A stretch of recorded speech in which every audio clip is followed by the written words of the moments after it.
Oke, sesuai janji kita, ini dia review all new Toyota Kijang Innova.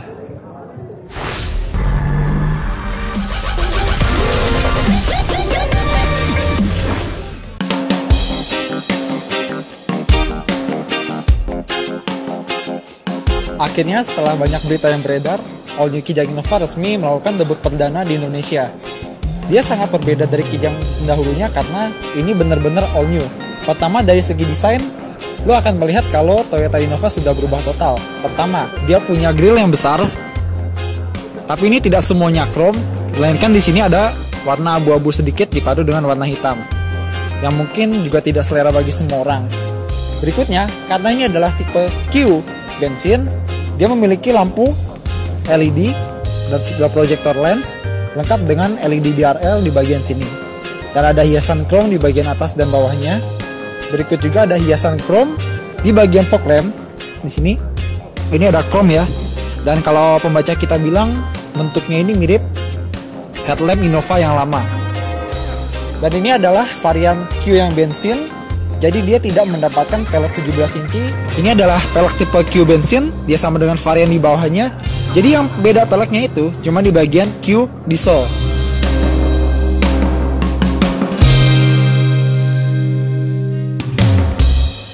Nah, sekarang ini bagian sampingnya.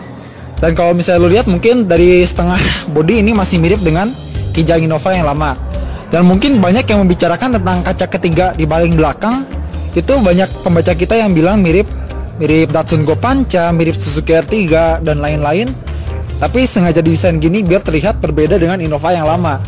Dan kalau menurut gue, ini sangat mirip dengan saudaranya Toyota Fortuner, atau malah mirip MPV Toyota yang lama, ada namanya Toyota Caldina.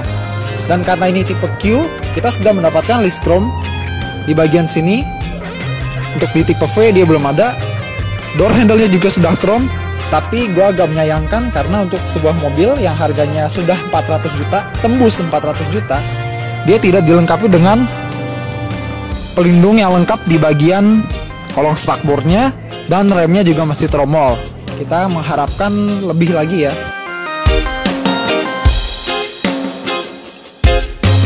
Dan ini dia bagian belakangnya. Kalau gue lihat, desainer Toyota benar-benar kerja keras gitu di kantor buat mengubah bagian depan dan sampingnya. Tapi bagian belakangnya kayaknya desainernya udah capek, tugasnya harus dikumpulin. Jadi gue melihat bagian belakang ini kurang maksimal, terutama desain lampu belakang yang orang-orang bilang mirip dengan Honda HR-V, Honda mobil atau mobil-mobil lain. Dan sayangnya juga tidak seperti lampu depan yang canggih. Bagian sini dia belum dilengkapi dengan bohlam LED. Tapi tidak apa-apa, untuk fitur standar kita sudah mendapatkan kamera parkir khusus untuk tipe Q. Dan ada sensor parkir di bagian belakang, dan di depan juga ada.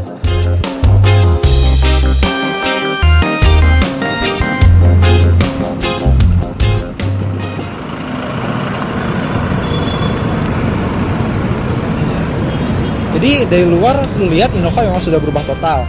Soal suka atau tidaknya mungkin akan terserah pada selera masing-masing. Tapi pada akhirnya toh kita juga ngelihat mobil ini ketika difoto di internet kayaknya biasa aja, tapi udah ngelihat sendiri kayaknya not too bad, bagus juga lumayan. Terutama kalau lu lihat sendiri pakai mata kepala sendiri. Sekarang kita mau masuk ke bagian dalamnya.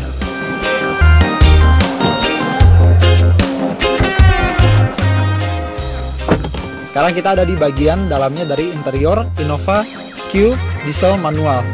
Dan untuk materialnya tidak ada yang membanggakan karena meskipun sudah tembus 400 juta, masih menggunakan bahan plastik di mana-mana. Tapi meskipun plastiknya di sini agak murahan, gue suka sama bagian fabric di door trimnya. Karena dia ini bahan fabriknya bukan sekedar fabric, melainkan yang sangat bagus. Sangat kontras dengan fabric joknya yang menurut gue sangat biasa. Udah gitu pakai motif kulit harimau lagi. Nah, berikutnya perubahan kedua ada pada audionya. Sekarang dia sudah mirip dengan Toyota lain. Dan gue suka karena ketika gue coba, dia memiliki touchscreen itu yang cukup responsif gitu ya. Menunya juga lumayan banyak, kita lihat ya di sini. Kita punya phone, terus ada browser internet. Buat Miracast untuk pertama kali juga sudah ada, mirroring juga sudah ada. Foto, voice command untuk pertama kali jadi Innova. Dan masih banyak lagi, Toyota Move, radio, disk, multimedia, segala macam. Dan kalau misalnya kita masuk ke gigi mundur, kita sudah mendapatkan kamera parkir, meskipun nggak ada garis panduannya ya seperti di mobil-mobil lain, tapi nggak apa-apa. Kita masukin lagi. Jadi fiturnya benar-benar lengkap, dia sudah punya Bluetooth segala macam. Ini benar-benar salah satu lompatan terbaik dari generasi baru ini. Dan selain head unit yang baru, dia juga memiliki panel instrumen yang sudah sangat mewah, mirip dengan Toyota Alphard, Toyota Velfire, atau paling tidak mirip dengan Toyota Camry.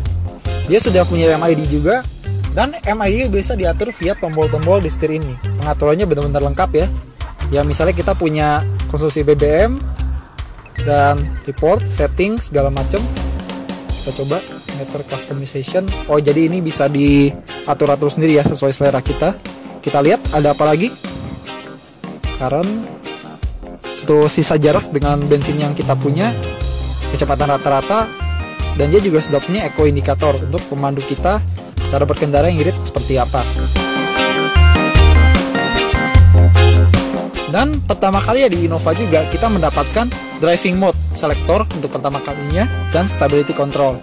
Kita bisa pilih ini kalau lagi pengen konsumsi BBM yang irit, dan pilih mode power untuk tenaga maksimal. Dan berikutnya juga dia sudah mempertahankan AC digitalnya, tapi sekarang bentuknya dibuat lebih cakep. Seperti ini ada mode auto, dan dia sudah triple blower sampai ke baris ketiga.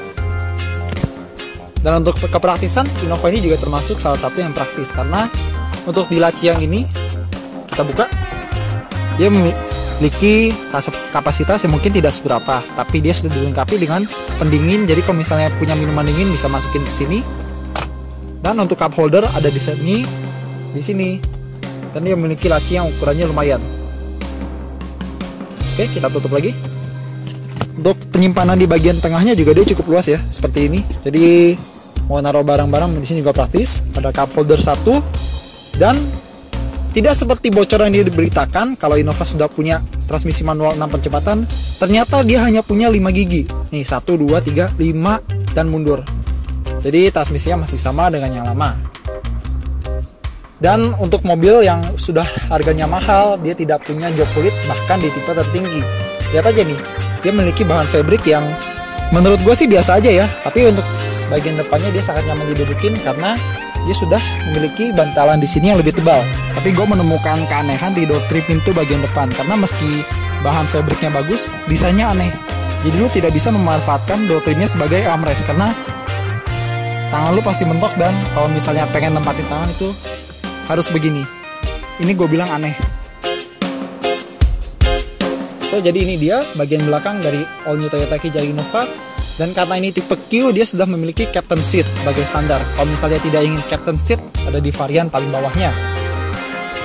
Dan untuk posisi duduk ya seperti khas Innova, masih memiliki ruang kepala yang lega, ruang kaki lumayan, dan yang gue suka adalah recliningnya sangat jauh, karena akan gue contohkan sekarang. Paling segini bisa sampai benar-benar sangat terbang. Jadi kalau misalnya bangku belakang nggak dipakai, kita bisa santai-santai di belakang. Dan lebih santai lagi karena untuk pertama kalinya Toyota Innova punya meja sebagai standar. Lumayan bisa menahan bobot sampai 10 kg. Sudah ada cup holder dan bisa untuk menaruh tablet PC. Dari sini juga sudah ada port charger kalau misalnya pengen ngecas HP atau ngecas tablet atau apapun. Kita tutup lagi. Dan di bagian belakang juga kita masih mendapatkan bahan fabric yang bagus di bagian door trim seperti ini. Dan perubahan lainnya lagi adalah adanya ambient lighting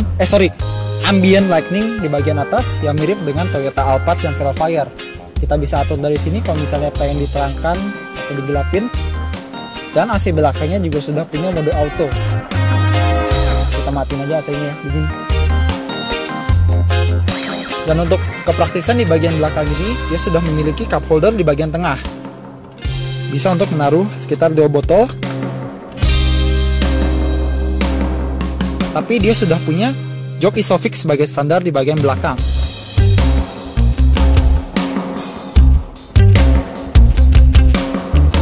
Dan untuk pertama kalinya, Toyota Innova sudah memiliki akses One Touch Tumble untuk masuk ke bangku belakang. Jadi cukup dengan seperti ini saja. Dan kita bisa masuk ke bangku baris ketiga.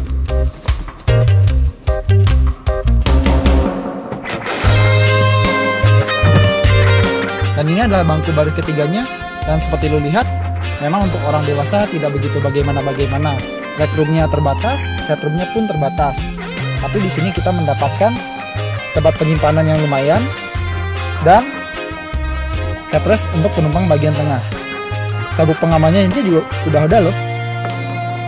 Jadi benar-benar diperhitungkan untuk kenyamanan penumpang.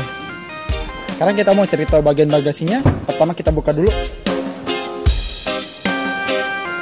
Bagasinya sebenarnya kalau misalnya kursinya semuanya diturunin, dia tidak berbeda dengan Kijang Innova yang lama.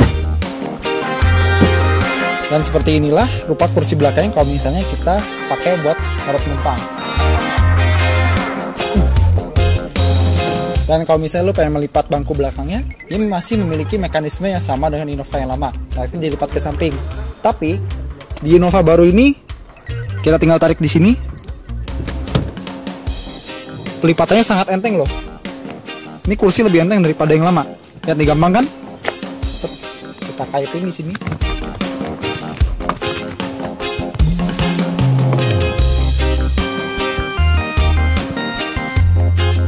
Dan bagasinya lebih lega. Dan ada fitur baru lagi adalah vacuum door atau yang bisa dibilang soft closing door. Jadi kalau misalnya kita tutup dengan posisi agak kendor seperti ini, dia akan tertutup dengan pelan. Jadi ini dia mesin dari Toyota Innova Q bensin. Dia masih berkode sama 1 TRFW, tapi kini dengan dual VVT-i, sehingga tenaganya naik jadi 139 PS. Tapi gue menemukan beberapa hal yang tidak menarik di sini. Pertama, meskipun harganya sangat mahal, dia tidak memiliki peredam di bagian kap mesinnya. Sebenarnya gue berharap sudah dilengkapi ya, tapi at least kita bisa melihat yang versi diesel di sebelah sana. Nah ini dia versi dieselnya, dan tidak seperti versi bensin, dia sudah dilengkapi dengan peredam di bagian kap mesinnya. Dan jangan salah, meskipun ini cc-nya turun dibanding yang lama 2500, yang ini 2400, tapi tenaganya naik jadi 149 PS, dan torsinya juga naik jauh, jadi 34,9 kg/m. Ini sangat jauh dibandingkan Innova sebelumnya. Dan untuk transmisi, dia punya 6 speed otomatis atau 5 speed manual. Yang otomatis sudah lengkap dengan mode manual. Itu untuk pertama kalinya di Innova.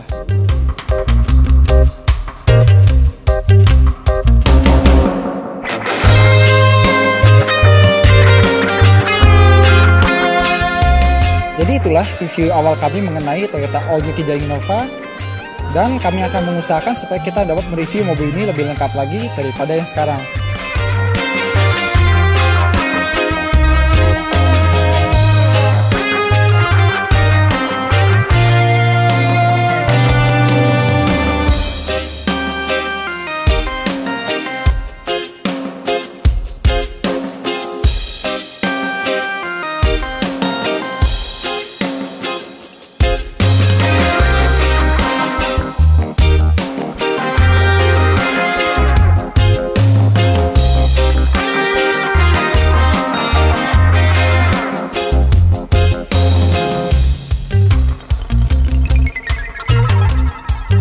So, itu aja dari Autored Max. Terima kasih sudah menonton.